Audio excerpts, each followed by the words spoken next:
இயக்குனர் விக்னேஷ் கார்த்திக்கின் புதிய படத்தின் போஸ்டர் மற்றும் டைட்டிலை வெளியிட்ட ஐஸ்வர்யா ராஜேஷ்.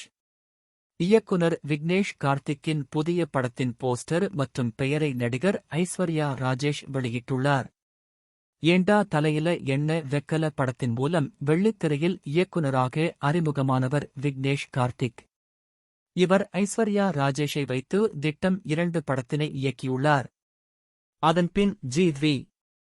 பிரகாஷ், கௌரி கிஷன் நடித்த அடியே படத்தை இயக்கியுள்ளார். அடியே திரைப்படம் மக்களிடையே நல்ல வரவேற்பை பெற்றது. மேலும் இவர் நட்பதிகாரம் 79, குற்றம் நடந்தது என்ன, சோலாபூரி போன்ற படங்களில் நடித்துள்ளார். இந்நிலையில் 3வதாக தற்போது புதிய திரைப்படம் ஒன்றினை இயக்கியுள்ளார். இதற்கு ஹாட்ஸ்பாட் என பெயரிடப்பட்டுள்ளது. இப்படத்தில் கலையரசன், டான்ஸ் மாஸ்டர் சாண்டி, ஆதித்யா பாஸ்கர், சுபாஷ் செல்வம் இவர்களுடன் நடிகைகள் கௌரி கிஷன், அம்மு அபிராமி, ஜனனி ஆகியோர் நடித்துள்ளனர். சிக்ஸர் என்டர்டெயின்மெண்ட் தயாரித்துள்ள இந்த படம் வரும் மார்ச் மாதம் திரைக்கு வருமென படக்குழு தெரிவித்துள்ளது.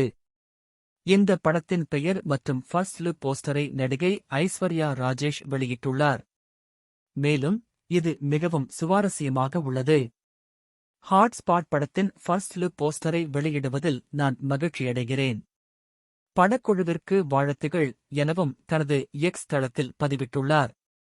இந்த போஸ்டர் தற்போது சமூக வலைதளங்களில் வைரலாகி வருகிறது.